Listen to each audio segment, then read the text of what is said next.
മൂകം കരോതി വാചാലം പങ്കും ലംഘയത്തെ ഗിരിം യത്കൃപാത്തമഹം വന്ദേ പരമാനന്ദമാധവം. ഇന്ന് നാരായണീയം 71-ാമത്തെ ദശകത്തിൽ 5ഉം 6ഉം ശ്ലോകങ്ങളുടെ അർത്ഥം പറയാം.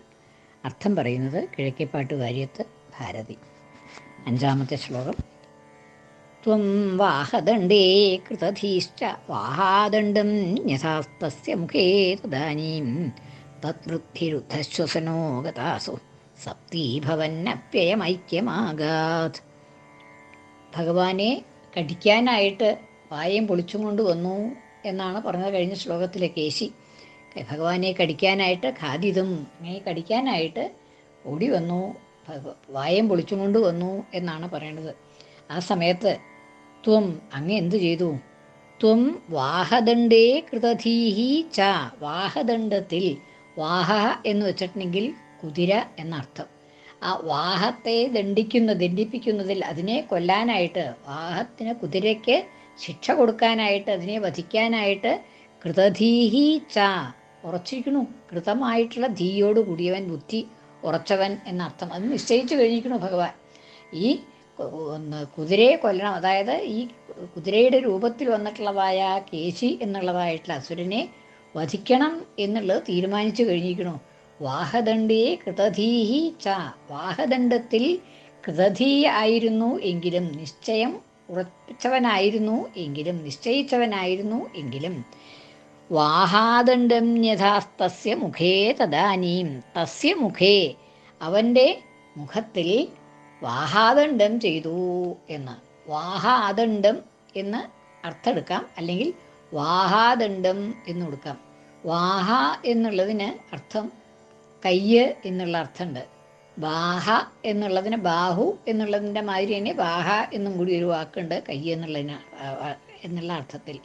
അപ്പോൾ അങ്ങനെ ബാഹു കയ്യ് എന്നുള്ള അർത്ഥം വരുമ്പോൾ വകാരത്തിനും ബകാരത്തിനും കൂടി ഭേദമില്ലാതെ കണ്ട് ഉപയോഗിക്കാം എന്നുള്ളൊരു ഇതുണ്ട് സംസ്കൃതത്തിൽ. ബകാരങ്ങൾക്ക് ഭേദമില്ല. വഭയോരഭേദ, രളയോരഭേദ എന്നൊക്കെ ഉണ്ടല്ലോ.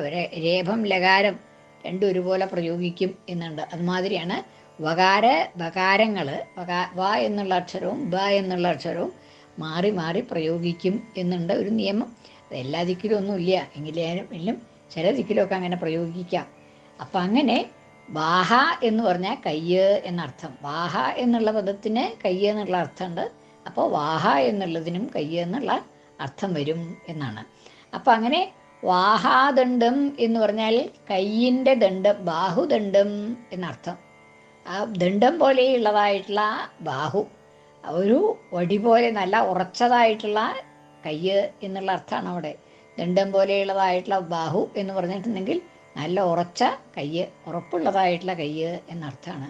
വാഹാദണ്ഡം, അപ്പോൾ വാഹാദണ്ഡം എന്നുള്ളത് ആ കയ്യ് എന്നുള്ളതായിട്ടുള്ള ദണ്ഡത്തിനെ, ദണ്ഡം വെച്ചാൽ വടി അല്ലേ, ആ ദണ്ഡിനെ തസ്യ മുഖേ ന്യഥാഹ, അവൻ്റെ മുഖത്ത്, അവൻ്റെ വായിൽ, മുഖം എന്നുള്ളതിന് വായ് എന്നർത്ഥമുണ്ട്, അല്ലാണ്ട് ഫേസ് എന്നുള്ള അർത്ഥമുണ്ട്. മുഖം എന്നുള്ളതിന് ഈ വായ എന്നുള്ള മൗത്ത് എന്നുള്ള അർത്ഥമുണ്ട്, ഫേസ് എന്നുള്ള അർത്ഥമുണ്ട്. ഇവിടെ മുഖേ എന്നുള്ളത് വായിൽ എന്നാണ്. ആ വായും പൊളിച്ചു വരുമ്പോൾ കയ്യ് അങ്ങോട്ട് വായിലേക്ക് ഇട്ടു എന്നാണ്. കുതിരയുടെ വായിലേക്ക് തൻ്റെ കയ്യ് ഇട്ടു, ഭഗവാന്റെ കയ്യ് ആ കുതിരയുടെ വായിലേക്ക് ഇട്ടു എന്നാണ്. ത്വം വാഹദണ്ഡേ കൃതധീഹി ച വാഹാദണ്ഡം യഥാഹ തസ്യ മുഖേ, അവൻ്റെ മുഖത്തിൽ തദാനീം, അപ്പോൾ വാഹാദണ്ഡം യഥാഹ, വാഹാദണ്ഡം കയ്യ് എന്നുള്ളതായിട്ടുള്ള ദണ്ഡിനെ വെച്ചു, യഥാഹ വെച്ചു, ഇട്ടു, കൈയിട്ടു എന്നുള്ള അർത്ഥം. അപ്പം ഇവിടെ വാഹാദണ്ഡം എന്നുള്ളത് വേറൊരർത്ഥത്തിലും കൂടി എടുക്കാം. അദണ്ഡം എന്ന്, വാഹാദണ്ഡത്തിന് വേണ്ടി നിശ്ചയിച്ചിട്ട് അദണ്ഡം ചെയ്തു എന്നുള്ളതായിട്ടുള്ള ഒരർത്ഥം എടുക്കുകയാണെങ്കിൽ അവിടെ വിരോധം വന്നു അല്ലേ. വാഹത്തിനെ, കുതിരയെ രക്ഷിക്കാൻ വേണ്ടിയിട്ട് കുതിരയെ കൊല്ലാൻ വേണ്ടി നിശ്ചയിച്ചിട്ട് അതിൻ്റെ അദണ്ഡത്തെ ചെയ്തു എന്ന് പറഞ്ഞിട്ടുണ്ടെങ്കിൽ അദണ്ഡം, വാഹത്തിൻ്റെ അദണ്ഡത്തെ ചെയ്തു എന്ന് പറയുമ്പോൾ വിരോധമായി.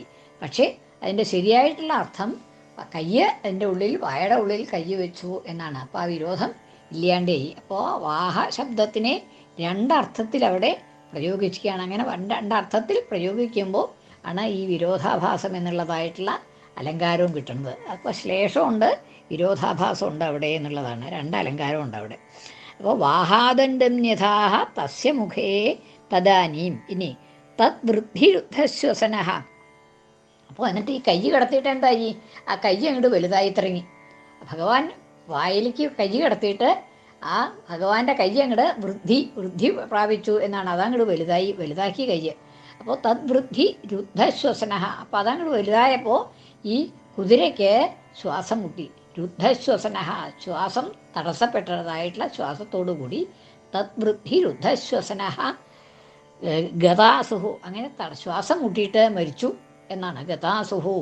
അങ്ങനെ മരിച്ചിട്ട് സപ്തീഭവൻ അഭി അയം ഐക്യമാകാത്. സപ്തീഭവൻ അഭി. സപ്തീഭവൻ എന്ന് വെച്ചാൽ സപ്തി എന്നുള്ളതിന് കുതിര എന്നുള്ള അർത്ഥമുണ്ട്. അപ്പോൾ സപ്തീഭവൻ അഭി, കുതിരയായി, കുതിരയുടെ രൂപമാണല്ലോ എടുത്തത്. അങ്ങനെ കുതിരയായി ഭവിച്ചിട്ടും അയം ഐക്യമാകാത്, ഇവൻ ഐക്യത്തെ പ്രാപിച്ചു, ഭഗവാനായിട്ട് ഐക്യം പ്രാപിച്ചു എന്നാണ്. കുതിരയുടെ രൂപത്തെ ധരിച്ചിട്ടും അവൻ ഭഗവാനായിട്ട് ഐക്യത്തെ പ്രാപിച്ചു എന്ന്. അപ്പോൾ അവിടെ ആ സപ്തീഭവൻ എന്നുള്ളോർത്ത് വേറെ ഒരർത്ഥം കൂടിയുണ്ട്. ഏഴായിട്ട് തീർന്നിട്ട് ഐക്യം പ്രാപിച്ചു എന്നുള്ളത് വിരോധം വന്നു അല്ലേ. സപ്തീഭവൻ എന്ന് പറഞ്ഞാൽ സപ്തമായിട്ട് തീർന്നിട്ട്, അതായത് ഏഴായി തീർന്നിട്ടും ഐക്യത്തെ പ്രാപിച്ചു എന്ന് വിരോധം. അത് സപ്തീഭവൻ എന്നുള്ളത് കുതിരയായിട്ടും ഐക്യത്തെ പ്രാപിച്ചു എന്നാവുമ്പോൾ ആ വിരോധം മാറി വിരോധാഭാസം എന്നുള്ളതായിട്ടുള്ള അലങ്കാരവും വന്നു. തം വാത്വം വാഹദണ്ഡേ കൃതധീഹി ച. അങ്ങ് വാഹദണ്ഡത്തിൽ, അതായത് ആ കുതിരയെ ദണ്ഡിക്കുന്നതിൽ, വധിക്കുന്നതിൽ കൃതധീഹി, കൃതധി നിശ്ചയിച്ചവനായിരുന്നു എങ്കിലും അഭി കൃതധീശ്ച വാഹാദണ്ഡം കയ്യ്. അവിടെ വാഹത്തിൻ്റെ അദണ്ഡം എന്നുള്ള അതിനെ ദണ്ഡിക്കായ എന്നുള്ളത് ആ അർത്ഥമെടുക്കാൻ വിരോധം വന്നു. വാഹാദണ്ഡം എന്നുമ്പോൾ കയ്യാകുന്ന ദണ്ഡം എന്ന് എടുത്തിട്ടുണ്ടെങ്കിൽ വിരോധം മാറി. വാഹാദണ്ഡം ന്യഥാഹ വെച്ചു, കൈയിട്ടു. തസ്യ മുഖേ, അവൻ്റെ വായിൽ ഈ വാഹാദണ്ഡം ഇട്ടു എന്നാണ്. തൻ്റെ കയ്യാകുന്ന ആ ദണ്ഡത്തെ അവൻ്റെ വായിൽ വെച്ചു.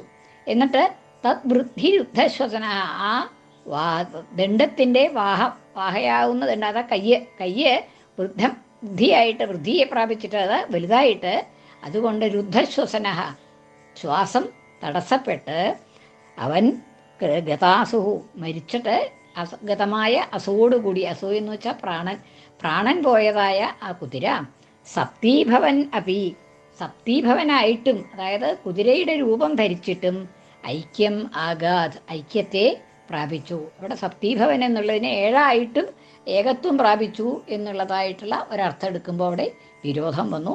മറ്റത് സപ്തീഭവൻ എന്നുള്ള അർത്ഥം എടുക്കുമ്പോൾ വിരോധം ഇല്ലാണ്ടേയി. ഇനി ആലംഭമാത്രേണ പശോസുരാണം പ്രസാദകേ നൂത്നൈവ അശ്വമേധേ കൃതേ ത്വയാ ഹർഷവശത് സുരേന്ദ്രാസ്ത്വം തുഷ്ടു കേശവനാമധേയം. ആലംഭമാത്രേണ, പശോഹോ ആലംഭമാത്രേണ, പശുവിനെ കൊല്ലുക എന്നുള്ളത്. പശു എന്ന് പറഞ്ഞാൽ യാഗത്തിന് വയ്ക്കുന്നതായിട്ടുള്ള പശു എന്നാണ്. മൃഗം എന്നുള്ള സാമാന്യമായിട്ടുള്ള അർത്ഥമുണ്ട്, യാഗപശു എന്നുള്ളതായിട്ടുള്ള അർത്ഥമുണ്ട്.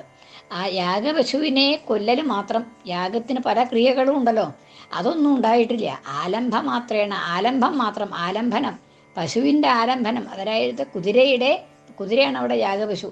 ആ കുതിരയെ കൊന്നതുകൊണ്ട് മാത്രം, ആലംഭമാത്രേണ പശോഹോ ആലംഭമാത്രേണ, പശുവിനെ ആലംബനം ചെയ്തതുകൊണ്ട് മാത്രം, കൊന്നതുകൊണ്ട് മാത്രം, വധിച്ചതുകൊണ്ട് മാത്രം, ആലംഭമാത്രേണ പശോഹോ സുരാണാം പ്രസാദകേ, അത് സുരന്മാരെ സന്തോഷിപ്പിച്ചു. അതായത് കേശിയെ വധിച്ചപ്പോൾ ദേവന്മാർക്കൊക്കെ സന്തോഷമായി. സുരാണാം പ്രസാദകേ, സുരാരന്മാരെ, ദേവന്മാരെ പ്രസാദിപ്പിക്കുന്നതായ, സന്തോഷിപ്പിക്കുന്നതായ നൂത്ന ഇവ അശ്വമേധേ, നൂതനമായിട്ടുള്ള ഒരു നൂത്ന ഇവ അശ്വമേധേ, നൂത്നമായിട്ടുള്ള അശ്വമേധം, അങ്ങനെയുള്ള ഒരു അശ്വമേധം വെച്ചാൽ അശ്വത്തിൻ്റെ മേധമാണ്. അശ്വത്തിനെ കൊല്ലുക എന്നുള്ളത്, കുതിരയെ കൊല്ലുക എന്നുള്ളത്. ഇവിടെ അശ്വമേധം എന്നുള്ള യാഗത്തിൻ്റെ പേരും ഉണ്ടല്ലോ. ആ നൂതനമായിട്ടുള്ള അശ്വമേധയാഗമാണ് അവിടെ ചെയ്തത് എന്നാണ്. നൂതനമായിട്ടുള്ള പുതിയതായിട്ടുള്ള ഒരു അശ്വമേധം, അതല്ലാണ്ട് ശരിക്കുള്ളതായിട്ടുള്ള അശ്വമേധത്തിൽ അനവധി ക്രിയകളുണ്ട്. ആ ക്രിയൊന്നും കൂടാണ്ട് ഇവിടെ അശ്വമേധം ചെയ്തു. എങ്ങനെ? പശുവിനെ കൊല്ലൽ മാത്രമേ, യാഗപശുവായിട്ടുള്ള ഈ കേശിയെ കൊല്ലൽ മാത്രമേ ഉണ്ടായുള്ളൂ. കുതിരയായിട്ടുള്ള ഈ കേശിയെ കൊല്ലൽ മാത്രമേ ഉണ്ടായുള്ളൂ.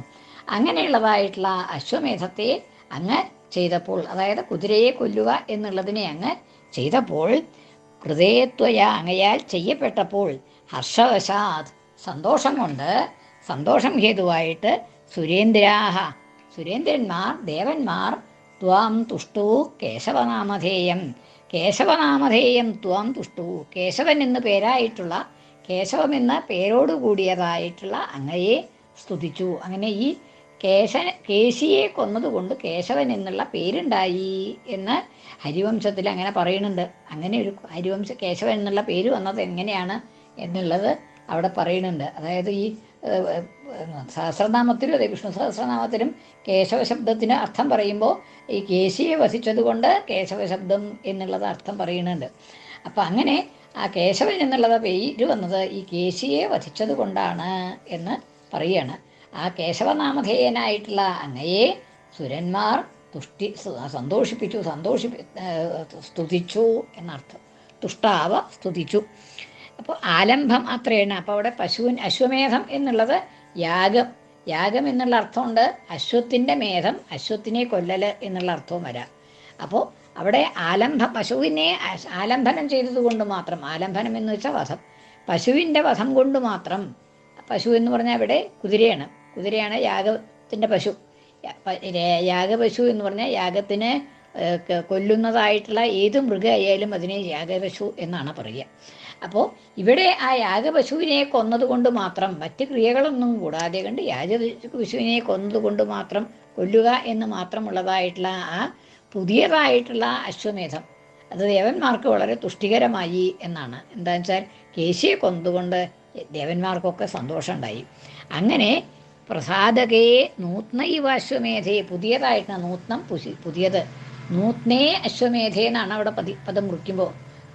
നൂതനമായിട്ടുള്ള അശ്വമേധയാഗം അങ്ങയാൽ ചെയ്യപ്പെട്ടപ്പോൾ, ത്വയാകൃതേ അങ്ങയാൽ ചെയ്യപ്പെട്ടപ്പോൾ, ഹർഷവശാത് സന്തുഷ്ടരായിട്ടുള്ള ദേവന്മാർ, സുരേന്ദ്രന്മാർ ദേവന്മാർ, ത്വാം കേശവനാമധേയം ത്വാം തുഷ്ടുവു, കേശവൻ എന്നുള്ളതായിട്ടുള്ള പേരോടുകൂടി അങ്ങയെ സ്തുതിച്ചു.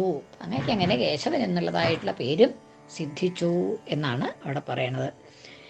ത്വം വാഹദണ്ഡേ കൃതധീശ്ച വാഹാദണ്ഡം യഥാസ്തസ്യ മുഖേ തദാനീം തദ്വൃദ്ധിരുദ്ധശ്വസനോ ഗതാസു സപ്തീഭവന്നപ്യയമൈക്യമാകൽ. കൃഷ്ണാർപ്പണം. മലയാള പരിഭാഷ.